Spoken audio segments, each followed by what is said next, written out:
What's going on, guys, and welcome to Samuel's review of the 2016 Royal Rumble. Now, this Royal Rumble, it was a great pay-per-view. Let me add, there were a few things that went wrong and that I didn't really enjoy, but let's get on with it. The first match on the card was the Intercontinental title match, which was the last man standing match between Ambrose and Owens. Now, this was a fantastic match and a great way to start the pay-per-view off. Now, in this match, there were chair shots, there were tables broken, there was an announcer that was knocked down, which was Michael Cole, which I thought was hilarious. There was also kendo sticks, steel steps, barricades knocked down. It was just an insane match. The winner in the end was Dean Ambrose, as he threw Owens into a bunch of tables, which was fantastic. Owens couldn't get up on the count by the count of 10, and Ambrose walks away with the Intercontinental Championship. Now, this just sets up a great match for WrestleMania, which I think will be even better than the match that they just had. The next match was for the WWE World Tag Team titles. Now, New Day came out as they usually do, and it was quite funny. They brought out Francine number 2, which is their trombone, and that was a really entertaining part of the match. The rest of it was quite dull. Usos were getting booed a lot, which is the first time I've really heard them getting booed since they've debuted in WWE. The New Day, they really were. It was really a comedic. Get your words right, Samuel. Comedic match, and New Day won the titles, retained their titles in that match, with a bit of assistance from Xavier Woods.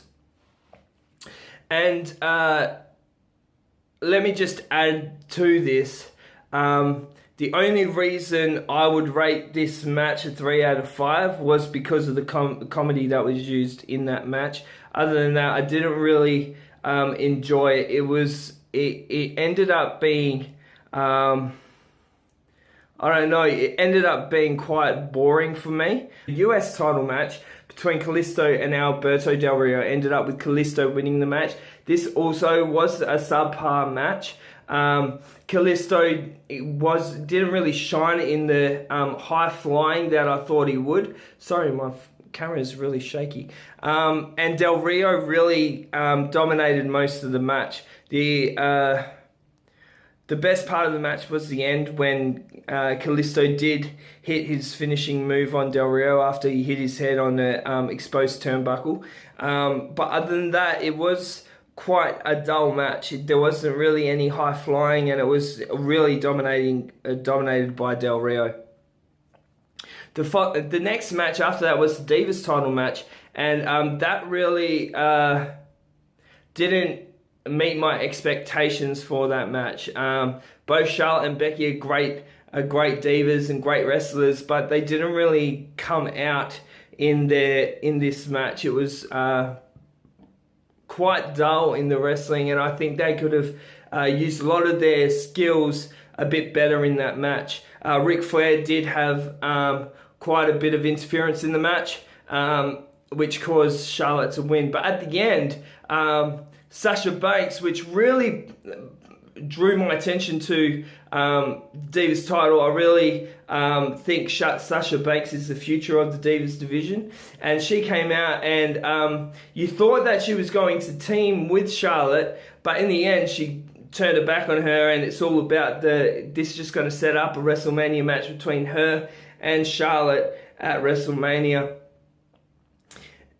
The final match was the Royal Rumble. Now, this match had a few surprises in it. AJ Styles, he did debut at number 3. The League of Nations, they came out and pulled Reigns out of the ring, knocked him out, and Reigns had to go to the back and rah-rah. It's basically the 99 Royal Rumble all over again. Who else? Sami Zayn, he debuted in the Royal Rumble, which was great to see. He had it off. He went at it with Owens, which was great. That's just setting up another feud, maybe for WrestleMania, maybe for Fastlane, between him and Sami Zayn. If you haven't watched NXT, the reason Sami Zayn and Owens have this feud is because of the fact that when Owens debuted on NXT, he took the title off of Zayn and actually caused Zayn to go out off the storylines for a little while. So that feud's just sparking up in the WWE now. One thing that really surprised me was when the 29th entrant came out, which was Sheamus. Roman Reigns knocked him out, came back into the match, and then number 30 was Triple H. I actually predicted this. I thought this was going to happen. The final four were Triple H, Roman Reigns, Dean Ambrose, and Sheamus. Reigns, he eliminated Sheamus. Triple H eliminated Roman Reigns, and then it came down to Dean Ambrose and Triple H. Now, I knew that Dean Ambrose wasn't going to win the title because he already retained the Intercontinental title, and this is basically WWE's way of making Roman Reigns as strong as what Steve Austin was back in the Attitude Era. Now, back in the match a little bit, in the middle of the match, Brock Lesnar came out, defeated all the Wyatts, and then Bray Wyatt came out, and they all eliminated Brock Lesnar. That's just going to cause a WrestleMania match between either Bray Wyatt and Brock Lesnar, or Braun Strowman and Brock Lesnar. So it's going to be interesting to see what happens in the next 10 weeks to see how they're going to set up all the matches for WrestleMania.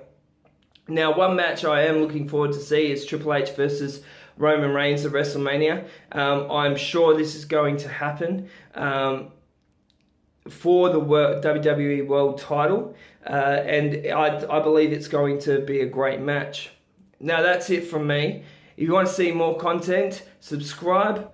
Don't forget, my Instagram links and Twitter links are in the description, and that's it. I guess I'm mumbling. It's really hot, it's humid, and I'm not feeling the best today, but I thought I'd put out this video because I did put out the predictions to the other day.